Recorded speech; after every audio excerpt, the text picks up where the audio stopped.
கர்த்தரும் இரட்சகருமாகிய இயேசு கிறிஸ்துவின் நாமத்தினால் உங்கள் எல்லோரையும் அடியேன் அன்போடு வாழ்த்தி வரவேற்கிறேன். இந்த நாளிலும் சங்கீதம் 103 3, 4, 5 வசனங்களை நாம் எல்லோருமாய் இணைந்து வாசிப்போமாக.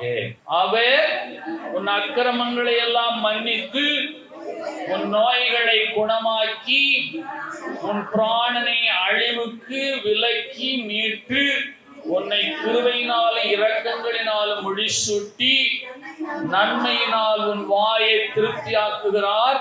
கழுகுக்கு சமானமாய் உன் வயது திரும்ப வால வயது போலாகிறது.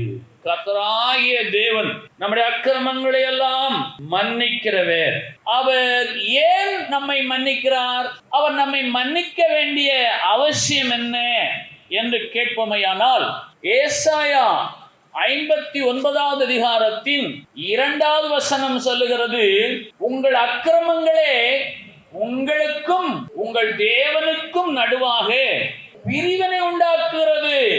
ஆகவே நீங்கள் அவரை விட்டு பிரிந்து போகாதபடிக்கு உங்களுடைய அக்கிரமங்களை மன்னித்து அவர் உங்களை தம்மண்டை சேர்த்து கொள்ளுகிற தெய்வமாக இருக்கிறார்.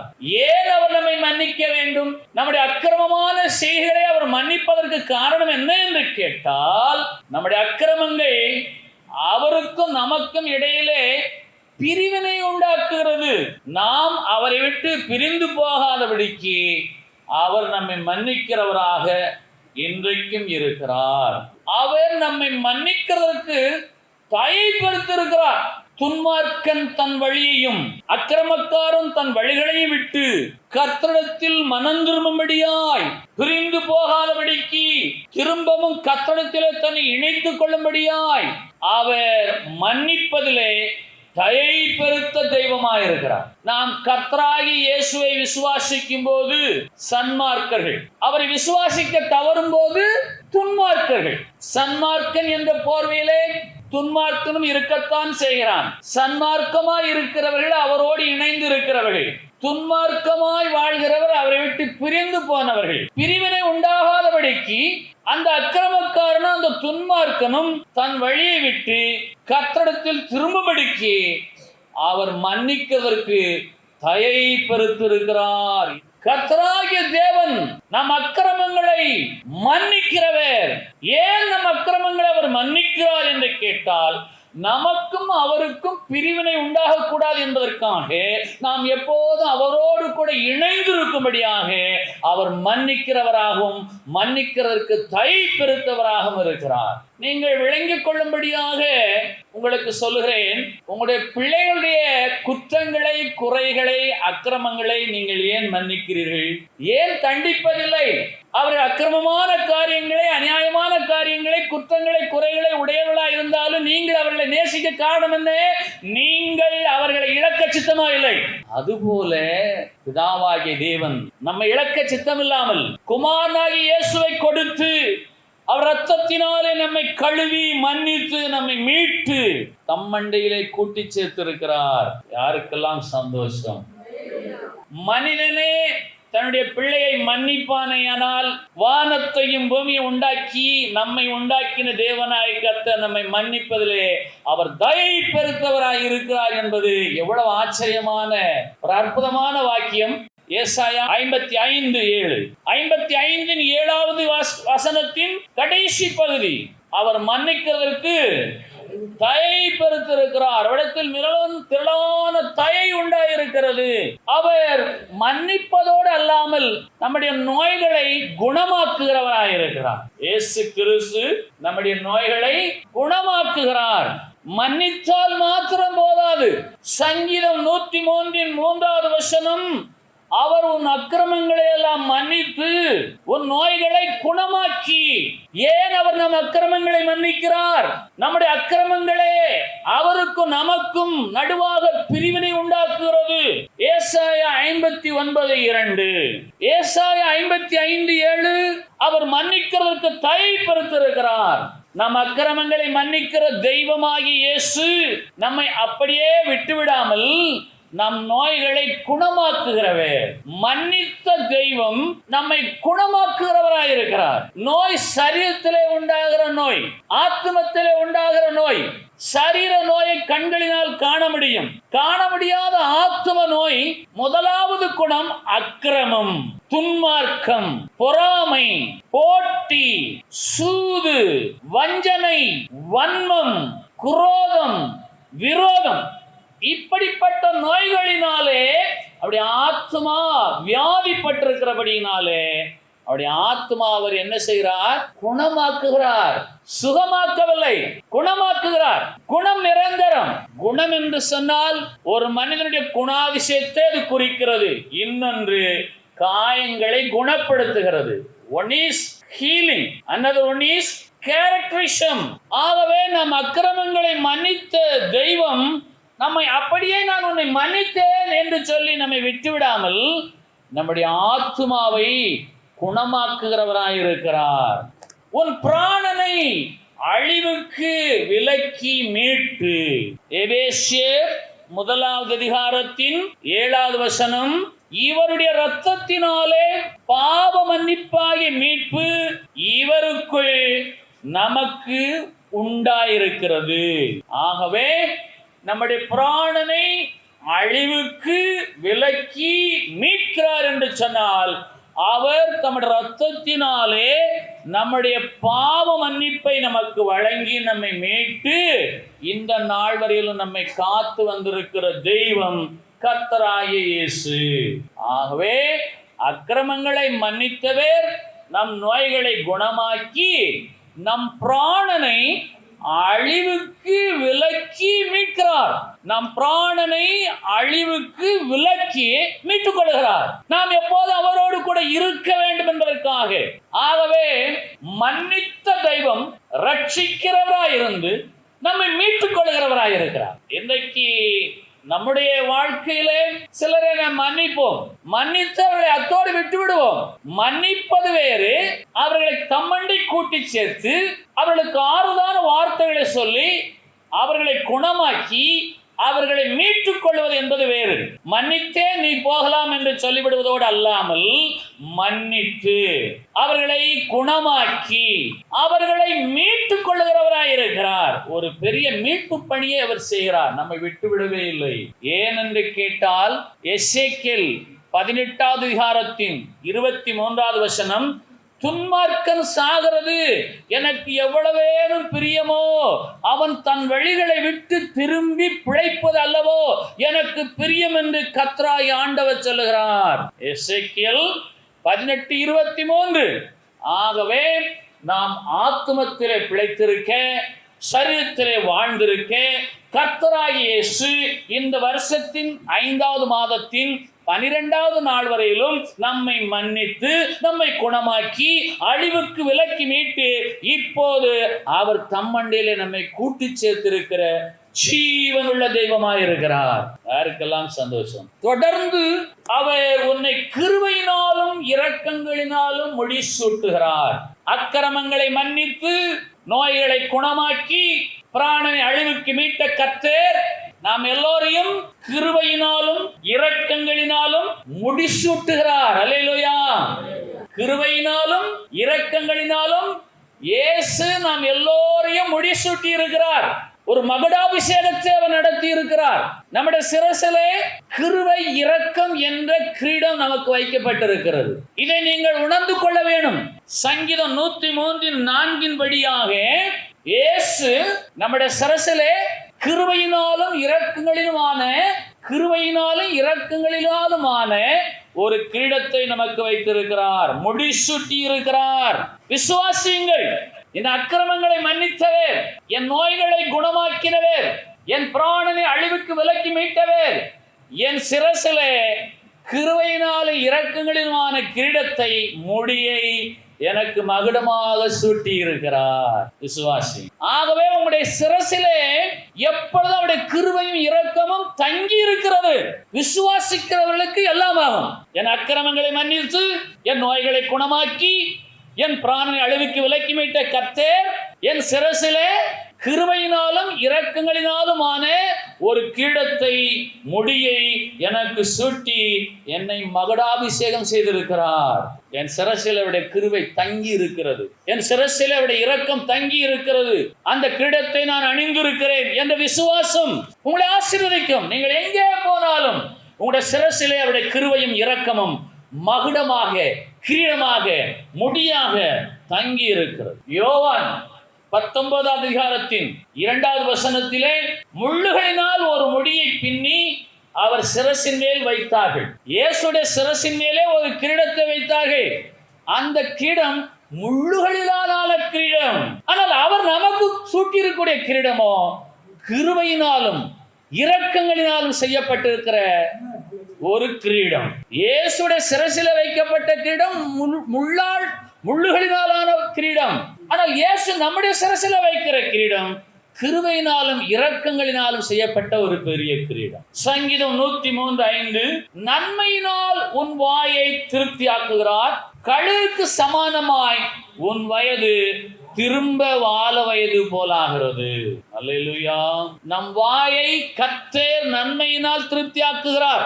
அந்த நன்மை எது என்று சொன்னால், என் இயேசு என் அக்கிரமங்களை மன்னித்தார், என் நோய்களை குணமாக்கினார், என் பிராணனை அழிவுக்கு விலக்கி மீட்டார், கிருபையினால் இரக்கங்களினால் என்னை முடிசூட்டி இருக்கிறார் என்ற நன்மை.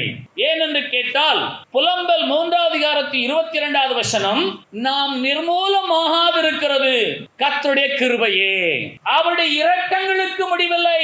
இந்த வருஷத்தின் 5வது மாதத்தின் 12வது நாள் வரையிலும் நான் நிர்மூலமாகாதிருக்கிறது கர்த்தருடைய கிருபையினாலே. கிருபையே. ஏனென்று கேட்டால், அவர் எனக்கு சூட்டி இருக்கிற முடி, அந்த கிரீடம், அந்த மகுடம், அதற்கு முடிவே இல்லை. அவருடைய இரக்கங்களுக்கு முடிவே இல்லை. என் சிரசிலே முடிசூட்டப்பட்டிருக்கிற அந்த முடி, அந்த கிரீடம், அந்த மகுடம் முடிவே இல்லாதது, அழிவே இல்லாதது. ஆனபடியினாலே என் வாயிலே உண்டாயிருக்கக்கூடிய நன்மை எது என்று கேட்டால், கர்த்தர் என்னை கிருபையாய் ரட்சித்தார். அவர் என்னை தேடி வந்தார். நான் அக்கிரமங்களினாலும் பாவங்களினாலும் சாபங்களினாலும் பிசாசின் பிடியிலே ஒரு நாளிலே இருந்தேன். என் குடும்பம் முழுவதும் சாபமாய் இருந்தது. நாங்கள் சஞ்சலப்பட்டு கொண்டிருந்தோம். எதுவெல்லாமோ தெய்வம் என்று நாங்கள் செய்யாத, அலையாத, வேண்டாத இடங்கள் இல்லை, செல்லாத இடங்கள் இல்லை. அவைகளெல்லாம் எங்களை ரட்சிக்கவில்லை. கர்த்தராகிய இயேசு எங்களை ரட்சித்தார். ஆகவே எங்கள் அக்கிரமங்களை மன்னித்தவர், எங்கள் நோய்களை குணமாக்கினவர், எங்கள் பிராணனை அழிவுக்கு விலக்கி மீட்டவர், எங்களை கிருபையினால் இரக்கங்களினால் முடிசூட்டினவர், எங்கள் வாயை நன்மையினால் திருப்தியாக்கினவர். கர்த்தராகிய இயேசுவை அல்லாமல் ஒருவருமே இல்லை. அல்லேலூயா.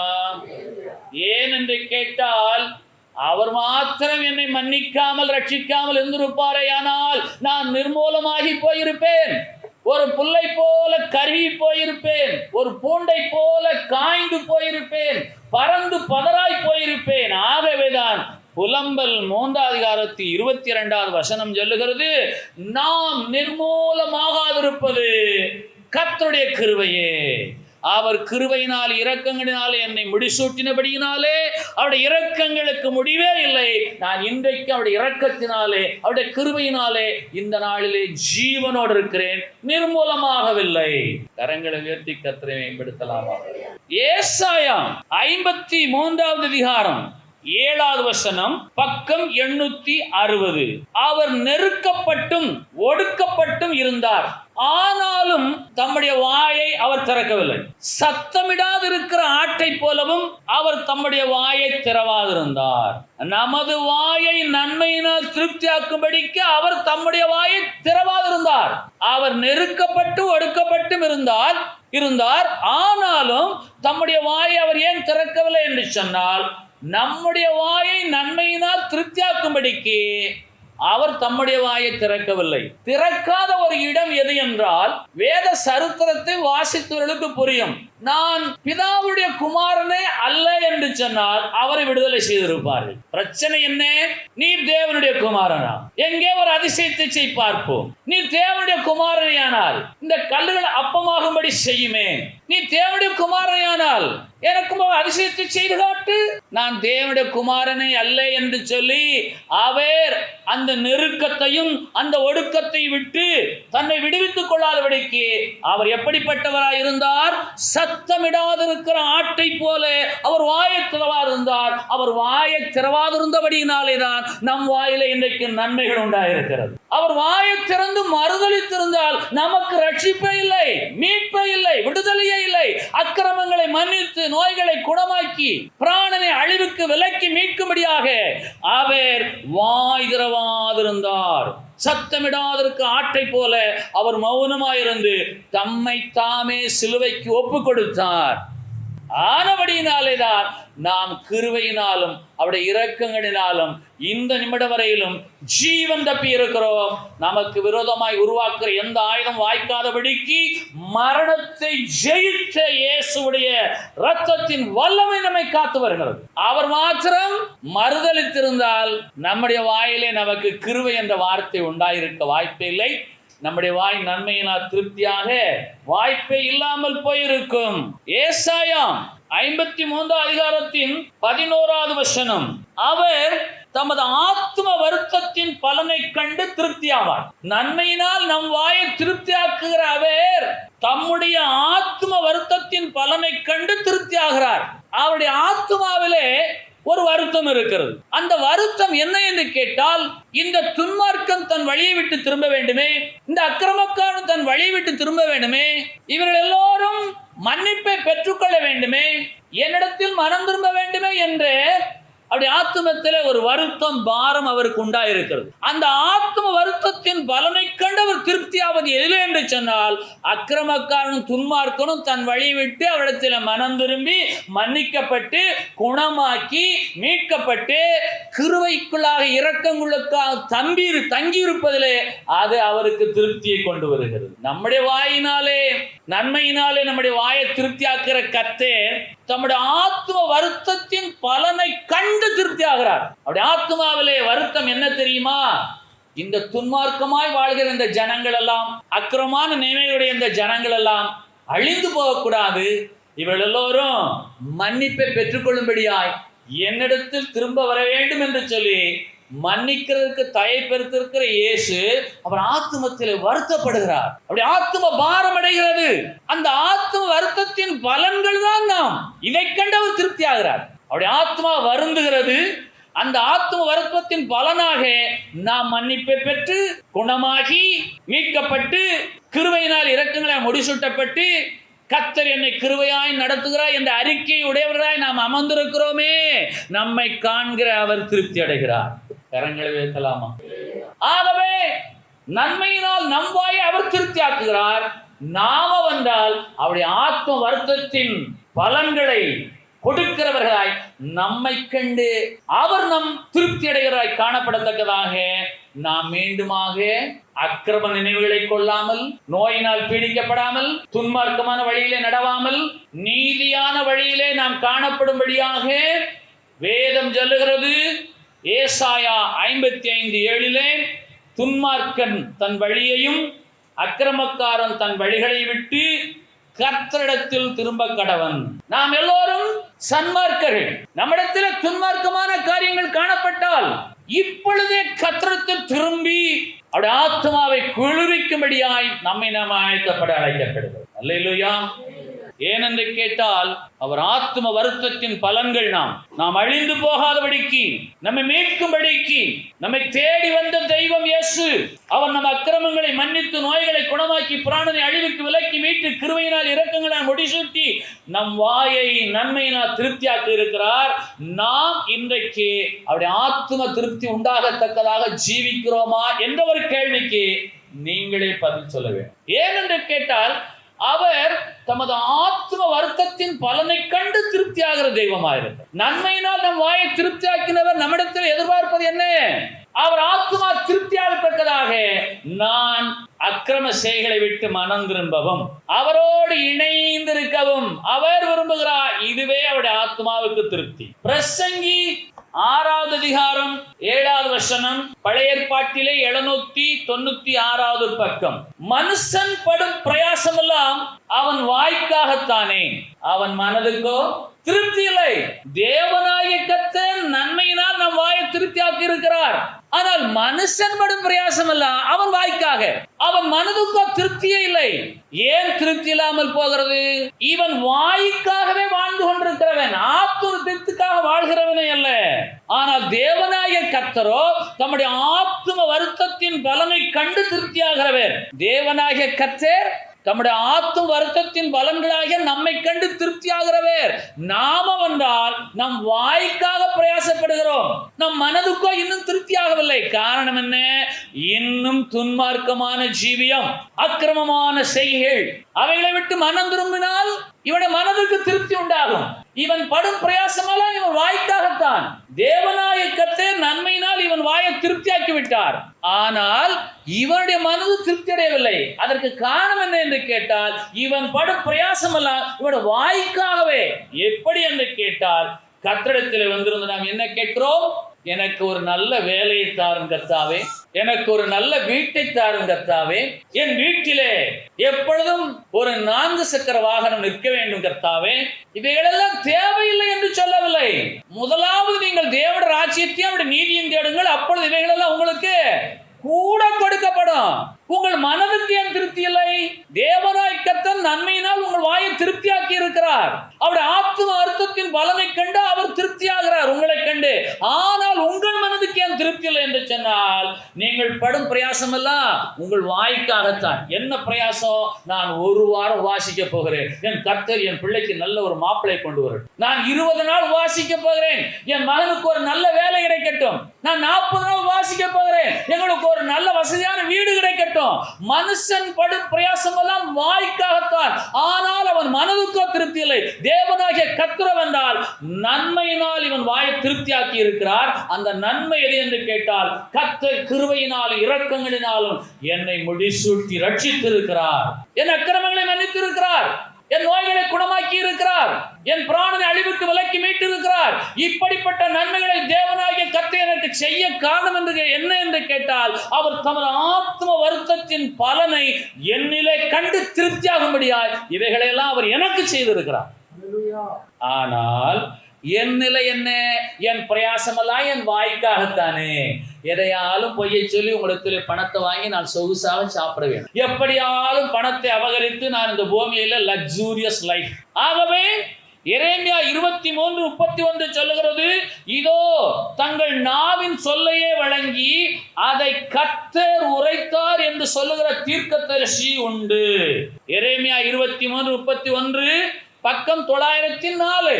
இன்றைக்கு அக்கிரமங்களை மன்னித்து, நோய்களை குணமாக்கி, பிராணனை அழிவுக்கு விலக்கி மீட்டு, நன்மையினாலும் கிருபையினாலும் இரக்கங்களினாலும் முடிசூட்டி ரட்சித்த தேவனாகிய கர்த்தருடைய ஊழியக்காரர்கள், அவருடைய பிள்ளைகள் தங்கள் வாயினாலே சொல்லக்கூடிய ஒரு வார்த்தை என்ன தெரியுமா? கர்த்தர் சொல்லாததை சொல்லுகிறவர்கள். எதற்காக? இவர்கள் படும் பிரயாசம் எல்லாம் தங்கள் வாய்க்காக. அவர்கள் மனதுக்கோ திருப்தி இல்லை. தேவனாகிய கர்த்தர் தம்முடைய ஆத்ம வருத்தத்தின் பலனை கண்டு திருப்தியாகிறவர். அவர் ஆத்ம வருத்தத்தின் பலன்களாகிய உங்களை கண்டு அவர் திருப்தியாகத்தக்கதாக உங்கள் மனம் திருப்தியாகிறதா? இந்த கேள்வி மீண்டுமாக சொல்லுகிறேன், கவனியுங்கள். தமது ஆத்ம வருத்தத்தின் பலன்களாகிய உங்களை கண்டு திருப்தியாகும்படிக்கு உங்கள் மனம் திருப்தியாகி இருக்கிறதா? உங்கள் மனமே இன்றைக்கு உங்களை துன்மார்க்கன் என்று சொல்லுகிறதா, சன்மார்க்கன் என்று சொல்லுகிறதா? உங்கள் மனதை நீங்களே கேள்வி கேட்டு பாருங்கள். நான் அடிக்கடி ஒரு கேள்வியை கேட்பேன், why we are worshiping the Lord? ஏன் தேவனை நாம் தொழுது கொள்கிறோம்? for what purpose we are gathering here? நாம் ஏன் இங்கே கூடி இருக்கிறோம்? எல்லாமே வாய்க்காகத்தான். எல்லாருக்கும் தேவைகள் இருக்கிறது, இல்லை என்று சொல்வதற்கில்லை. ஆனால் நீங்கள் என்ன சொல்ல வேண்டும் என்று சொன்னால், கிருபையினாலும் இரக்கங்களினால் முடிசூட்டின தேவனாகிய கர்த்தர் இம்மட்டும் என்னை கிருபையாய் நடத்தி வந்தீர். நாமும் பாவம் அல்லாத பழுதற்ற குற்றமற்ற ஒரு தேவ பிள்ளையாய் உம்முடைய சந்நிதியில வந்து நிற்கும்படியாய் நீர் எனக்கு உதவி செய்திருக்கிறீர், உமக்கு நன்றி என்று சொல்லக்கூடிய வாயில் பிரயாசம் உள்ளவர்களாய் காணப்படும் போது அதை கண்டு அவர் திருப்தி ஆகிறவராய் இருக்கிறார். ஆனா இங்கே நடப்பதெல்லாம் என்ன? பெரிய லிஸ்ட். எனக்கு அதை தாரும், இதை தாரும், அப்படி செய்யும், இப்படி செய்யும், அதை துரிதமாக செய்யும், தாமதப்படுத்தாதிரும், ஏன்னா நினைத்த மாதிரி எனக்கு தாரும். நான் ஒரு வீட்டை கேட்டேன், ஒரு காரை கேட்டேன், அந்த காரின் கலர் என்ன என்று கேட்டார், நான் கலரையும் சொன்னேன். மனுஷன் படும் பிரயாசம் எல்லாம் அவன் வாய்க்காகத்தான், அவன் மனதுக்கு திருப்தி இல்லை. ஆனால் தேவனாகிய கர்த்தரோ தமது ஆத்தும வருத்தத்தின் பலனை கண்டு திருப்தியடையும்படிக்கு உங்கள் வாயை நன்மையினால் அவர் திருப்தியாக்கி இருக்கிறார். ஆனால் நீங்கள் என்ன செய்திருக்கிறீர்கள்? உங்கள் பிரயாசம் எல்லாம் வாய்க்காகவே. ஆத்தும திருப்தி வேண்டுமே, மன திருப்தி வேண்டுமே, மன நிறைவு வேண்டுமே. உங்களுடைய மனதில் நீங்கள் இன்றைக்கு நிர்ணயம் பண்ணிக்கொள்ளுங்கள், நான் குற்றமற்றவன், நான் குறைவற்றவன், நான் பாவமற்றவன், நான் பழுதற்றவன் என்று நான் சொல்லக்கூடிய தகுதி எனக்கு உண்டா என்பதை நீங்கள் நிர்ணயப்படுத்தி காட்டுங்கள். ஏன்? மனுஷன் படும் பிரயாசம் எல்லாம் வாய்க்காகத்தான், அவன் மனதுக்கோ திருப்தி இல்லை.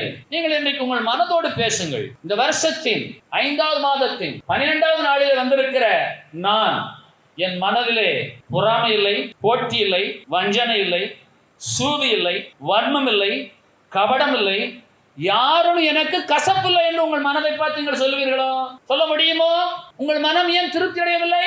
உங்கள் அக்கிரமங்களை மன்னித்தாரே, உங்கள் நோய்களை எல்லாம் குணமாக்கினாரே, உங்களை அழிவுக்கு விலக்கி மீட்டாரே, உங்கள் பிராணனை அழிவுக்கு விலக்கி மீட்டு கிருபையினால் இரக்கங்களால் முடிசூட்டி இந்த வருஷத்தின் 5வது மாதத்தின் 12வது நாள் வரையிலும் கிருபையாய் நடத்தி வந்திருக்கிறார். நன்மையினால் உங்கள் வாயை திருப்தியாகத்தக்கதாக. ஆனால் உங்கள் வாயினால் நீங்கள் படக்கூடிய பிரயாசம் என்ன? கர்த்தாவே சோத்திரம், சோத்திரம், சோத்திரம், சோத்திரம். எப்படி போதிக்கிறார்கள் தெரியுமா? 1000 சோத்திரம் சொன்னால் உங்களுக்கு உடனே உங்களுக்கு பணம் வரும். ஏமாற்று. அது எப்படி வரும்? மனுஷன் படும் பிரயாசம் எல்லாம் அவன் வாய்க்காகத்தானே, அவன் மனதுக்கு திருப்தி இல்லை. தேவனாகிய கர்த்தர் உங்களை ஏற்கனவே நன்மையினால் உங்கள் வாயை திருப்தியாக்கி விட்டார். அந்த வார்த்தை என்ன? அவருடைய கிருபையினால் இரக்கங்களை என்னை முடிசூட்டி இருக்கிறார். என் சிரசில் அவருடைய கிருபை தங்கி இருக்கிறது, என் சிரசில் அவருடைய இரக்கம் தங்கி இருக்கிறது. இது எனக்கு போதும். அவர் எந்த நிலையில வைத்திருந்தாலும் என் மனதிலே பாவம் இல்லை, என் மனதிலே அக்கிரமம் இல்லை, என் மனதிலே போட்டி இல்லை, என் மனதிலே பொறாமை இல்லை, என் மனதிலே வஞ்சனை இல்லை. நான் யாரோடும் என் வாழ்க்கையை ஒப்பிட்டு பார்க்க மாட்டேன். என் தேவனாய கர்த்தர் தமது ஆத்தும வருத்தத்தின் பலனாக என்னை கண்டு சந்தோஷப்படும்படியாய் நான் என் மனதை செவ்வையாக்குவேன். துன்மார்க்கன் தன் வழியையும் அக்கிரமக்காரன் தன் வழிகளையும் விட்டு கர்த்தரிடத்தில் திரும்பும்படியாக நீங்கள் இப்பொழுதே மனம் திரும்ப வேண்டும். உங்கள் மனம் தெளிவடைய வேண்டும், உங்கள் மனம் பரிசுத்தமடைய வேண்டும். வாய்க்காகத்தானே என்று சொல்லாதபடிக்கு மனதுக்காகத்தானே நான் கர்த்தரை தேடுகிறேன் நீங்கள் சொல்ல முடியுமா? உங்கள் மனதை பார்த்து நீங்கள் பேச முடியுமா? உங்களோடு யாரும் பேச முடியாது, ஆனால் உங்கள் மனம் பேசும். உங்களோடு பேசுகிறவர்கள் நீங்கள் வாயடைக்கலாம், ஆனால் உங்கள் மனதின் வாயை நீங்கள் அடைக்க முடியாது. உங்கள் மனமே உங்களை குற்றப்படுத்துமையானால் ஆத்ம வருத்தத்தின் பலனை கண்டு திருப்தியாகிற தேவனாகிய கர்த்தர் உங்களை கண்டு அதிருப்தி ஆவார். ஆகவே உங்கள் மனம் இன்றைக்கு அவருடைய கிருபையினால் இரக்கங்களினாலும் நிறைந்திருப்பதாக. அவர் ஏற்கனவே உங்களை முடிசூட்டி இருக்கிறார், உங்களுக்கு மகுடாபிஷேகம் செய்து வைத்திருக்கிறார். சங்கீதம் 103:4 கிருபையினாலும் இரக்கங்களினாலும் உங்களை ஏற்கனவே அவர் முடிசூட்டி இருக்கிறார். நீங்கள் அதை விசுவாசி. ஆகவே சங்கீதம் 141:3 கர்த்தாவே என் வாய்க்கு, எல்லாருமே சொல்லலாமா? கர்த்தாவே என் வாய்க்கு காவல் வையும், என் உதடுகளின் வாசலை காத்துக்கொள்ளும். ஆதியாகமத்திலேயே கர்த்தர் ஒரு காவலை வைத்தார். தோட்டத்தின் நடுமரத்தின் கனியை புசித்தவர்கள் அந்த ஜீவவிருட்சத்தின் கனியை புசிக்காதபடிக்கு அங்கே ஒரு காவலை வைத்தார். அவருடைய உதடுகளுக்கு காவல் வைத்தார், அவருடைய வாய்க்கு காவல் வைத்தார். இன்றைக்கு நம்முடைய வாய்க்கு காவல் வைப்பாராக. அவர் எதற்கெல்லாம் காவலாயிருப்பார்? கர்த்தாவே என் வாய்க்கு காவல் வையும், என் உதடுகளை காத்துக்கொள்ளும். காரணம் என்ன? சங்கீதம் 5:9 அவர்கள் வாயில் உண்மை இல்லை, அவர்கள் உள்ளம் கேடுபாடுள்ளது, அவருடைய தொண்டை திறக்கப்பட்ட பிரேத குழி, தங்கள் நாவினால் இச்சகம் பேசுகிறார்கள். இன்றைக்கு மனுஷன் படும் பிரயாசம் எல்லாம் வாய்க்காகத்தானே, அவன் மனதுக்கோ திருப்தி இல்லையே. பிரசங்கி 6:7 நீங்கள் என் வாயில் உண்மை உண்டு, என் உள்ளத்திலே கேடு கிடையாது, என் தொண்டை என்றைக்குமே மூடி இருக்கிறது. திறக்கப்பட்ட பிரேத குழி. நம்முடைய தொண்டை எப்படிப்பட்டது என்று வேதம் சொல்லுகிறது? திறக்கப்பட்ட பிரேத குழி, துர்நாற்றம் வீசக்கூடியது. நாவினால் இச்சகம் என்று சொன்னால் சந்தர்ப்பத்துக்கு ஏற்றபடி பேசுவார்கள், ஆனால் உள்ளத்திலே கபடம் சூதுவாது தங்கியிரு. ஆகவே கர்த்தாவே என் வாய்க்கு காவல் வையும், என் உதடி வாசலை காத்துக்கொள்ளும், என் மனதுக்கு திருப்தி உண்டாகும்படிக்கு என் வாய்க்கு காவல் வையும். நீங்கள் பேசுகிற வார்த்தைகள் உங்கள் காதுகளில் பட்டு அது உங்கள் மனதிலே பதிகிறது. அந்த வார்த்தைக்கு உங்கள் மனது பதில் சொல்லி கொண்டிருக்கிறது. நீங்கள் பேசுகிற வார்த்தைகள் உங்கள் காதுகள் கேட்டு உங்க மனதிலே பதிகிறது.